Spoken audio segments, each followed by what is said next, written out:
Hey, you guys. Okay, you don't want to miss this next episode. I am back giving you tons and tons of interviews around the Mammoth Film Festival right here, the Inside Series Filmio. And now we're about to get into this next interview. I'm very, very honored to be able to introduce you to a filmmaker whose name is Xuan Liu. Thank you so much for joining us, Xuan.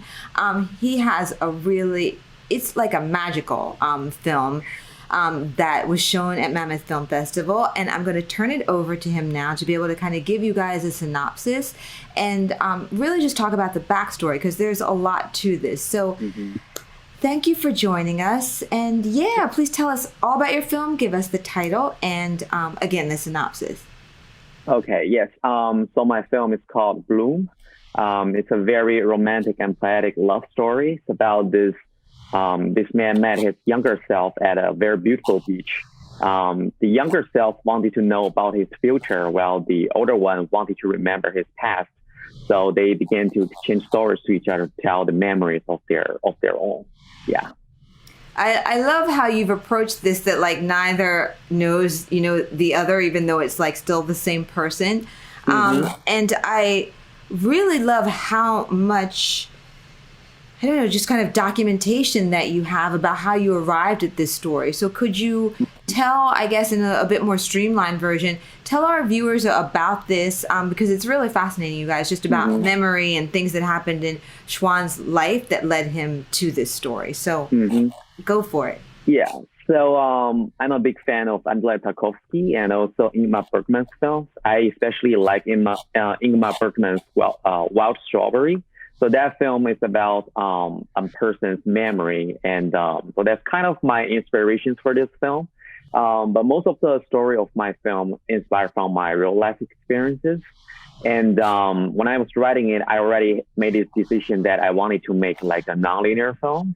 So I wrote it in the nonlinear way, and also we edited in the nonlinear way. And when I was writing the script, so I had a treatment and synopsis for it.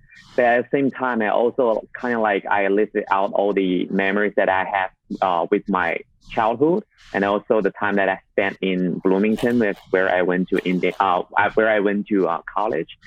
So I kind of like just went through all the combinations through these different events and trying to make a story out of it instead of just have a very clear treatment for it.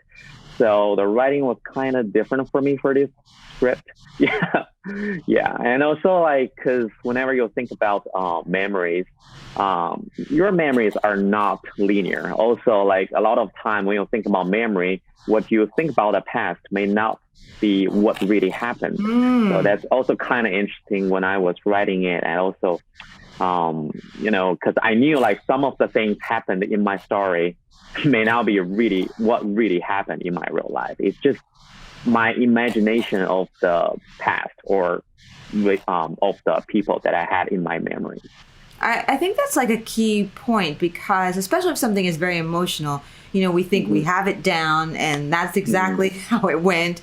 But yeah, oftentimes I'm sure if you went back and really analyzed it, you'd be like, wait, that wasn't, really the complete scenario. That's how I interpreted it, right? Or like you said, maybe even how you remembered it later on as you grow and develop. So tell me a little bit about challenges around shooting this film. Obviously, because you have a very young actor, and then, somebody who is, full on adult. So, it takes some managing, right? For all that to come together, I would imagine. Yeah, so, when I was casting for the adult Muke, that's the main character, when I was casting the adult one, it was not difficult at all. Well, but at the time, he just won an award at Shanghai International Film Festival, and my producer happened to be a friend of him, so I got this chance to meet him in person. And I just gave him the script. He really loved it, so he joined our team. And when I was casting for the little one, the little Muke, I was actually particularly looking for someone who had no acting experience at all for this film. And Miss Ye is actually a real person in my life. She was my elementary school Chinese teacher. So, but yeah, when she left our school, she went to teach educational theater.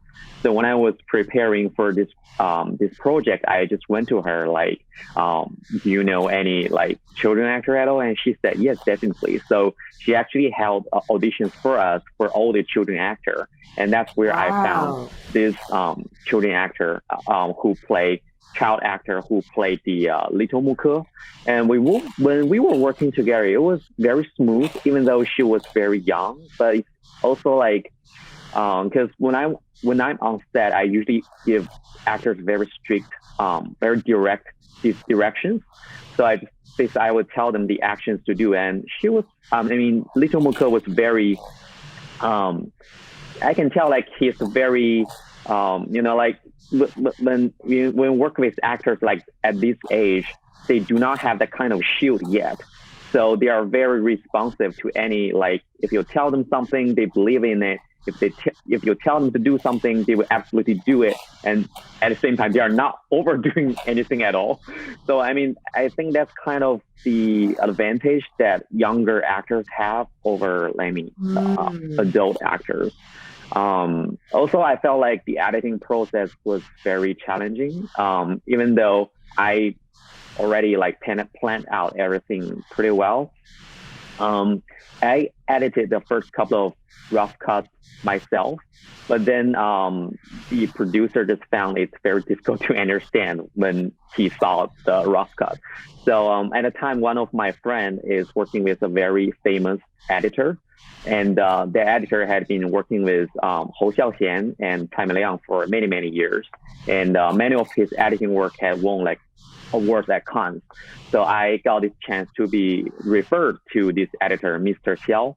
And I met him. I was in hope that he could give me some advice to re-edit the film. And it was really interesting because I played a rough cut to him, and at the end of the movie, I cried. Because I got emotional, I cried, and he was like, "Xuan, there's some issues in your cut." So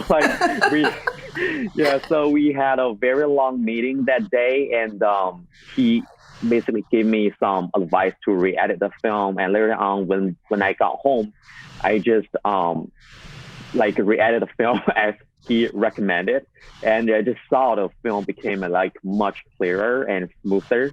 So I went to the producer and persuaded the producer to hire Mr. Xiao to officially edit our film.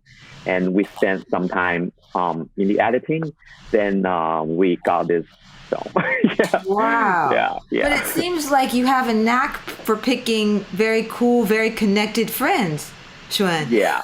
Because that's how you ended up getting this major actor and then, this major editor. So, not a bad thing at all. Well, tell me about kind of the time frame around all of this. How long did it take kind of from start to finish?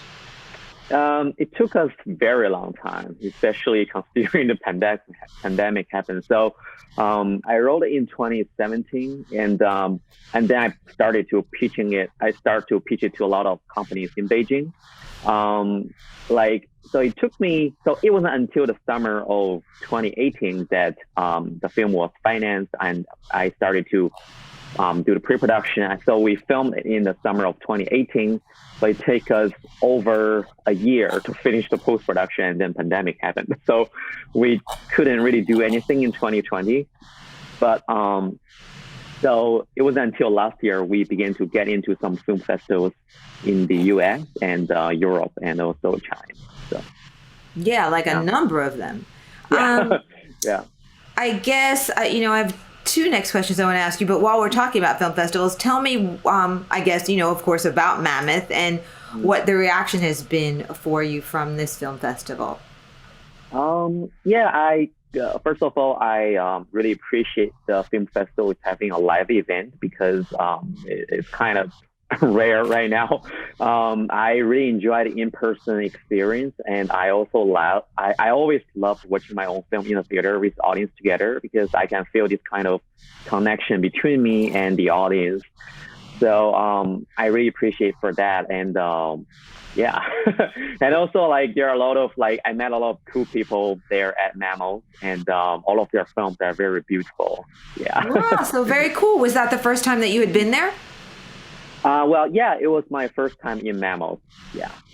So what did you like about the festival most? I mean, aside from like the hmm camaraderie, which all the filmmakers are saying, the same thing. So that's really, really great. hmm But any kind of, I don't know, standout either films or events or whatever that, really kind of touched you while you were there or thought that, was really fun or something that you learned that you feel is going to help you with your career? Yeah. Well, first of all, I think Mammoth is a cool town. I mean, like, I love the snow. I mean, it's a cool city. Also, I think I really liked the opening night that when I think that it was one of the executive producers talk about like because the host actually one of the executive producer like when you get a script like what are you looking for in the script that you believe in that you are gonna invest the money for the project. So I think that kind of conversation is very like inspiring for filmmakers. I mean, Bloom is my first feature film, so I feel like kind of young. So I mean, I just felt those conversations is very helpful for filmmakers at a film festival. And also, I like there's a pitch session. I know some of my alumni went there, so and I think those are really great for filmmakers too. Yeah. Wow, very cool. So I guess contrast that with your day-to-day life there, and you're based in Beijing, correct? I live in San Diego right now, so I'm Oh, I'm like sorry. I thought sometime so. I'm You in. just shot the film in Beijing. Yeah, I mean, Got but it. Okay. I do. I mean, I can film projects in both Chinese and English. But for my first feature film, yes, I filmed it in Beijing. Yeah, but I mean, Great. my team was still like many of my teams, like they live in the U.S. So like my DP lives in U.S. And also when I was doing the post production, we actually recorded all the music in Budapest in Europe, Oh, and but wow. we recorded, we did the music mixing in New York, and also we did color correction in the U.S. So it's kind of like half of the team are also in the U.S. and half of us are in China. Yeah. Now, was that challenging to manage? Not at all. Not at all. Good. So, yeah, because I was born in Beijing and I grew up there. So, and later on, I went to college in the U.S. So I speak both the language and also when I was studying in the U.S., I've been used to like work on set with using English. So also when I was filming this project, I actually spoke English to my DP and I spoke Chinese to the cast. So I mean, actually, we worked out fine. So I mean, it That's was really great. yeah, Do you yeah. think you'll shoot Also, more in Beijing or like what's coming up next for yeah. you? Um, so I prepare projects in both Chinese and English, and I will tailor my projects to fit in different markets. So for example, like for the next one I'm working on, it's called Farewell Bloomington. So inspired from my real life experiences living in Bloomington. So that's a small town in the Midwest, and I really love that town. So that's gonna be here, and at the same time also preparing crime drama that I want to film that one in China. So it's kind of like Okay. different. So I have different projects for different markets. So yeah, That's very cool yeah. that you can be so versatile and you have access Mhm. to so much that Mhm. way. Yeah, yeah. So that's what's going to be coming up next for you. Love it. hmm Love it. Yeah, So look, thank you. how can people like stay up on everything that you're doing because you have I think obviously like we've said, hmm you're dealing in different cultures, different worlds, but also just different types of stories, right? So because Bloom is going to Yeah, be obviously very different from, crime right, drama. So how do right. we stay up on everything that you are going to be doing? Yeah, you guys Like can. I mean, via social or yeah. website, like which is like kind of the best platforms for you where you're most active? Yes. You can follow me on Instagram. So it's Xuan Liu. It's my phone. It's my name, Xuan Liu Film. I will send it to you, so maybe you can maybe put it on the screen. Or Oh, I was going to say our fabulous editor will do that, who's probably doing it right now. I'll just and Instagram is the best way for you. Good. I'll just send my Instagram to you so you guys can. Great. Yeah. You can follow Xuan on Instagram, which will be boom here. Okay. Yeah. So, Thank you so much. what anything else you'd like to add before we wrap up? Any just tips or any thoughts or anything for other filmmakers who might be watching or fans? No, not really. So I just want to thank you for this interview and thank you for the invitation and everything. Yeah. Absolutely. Our pleasure. I'm just glad that we could, track you down.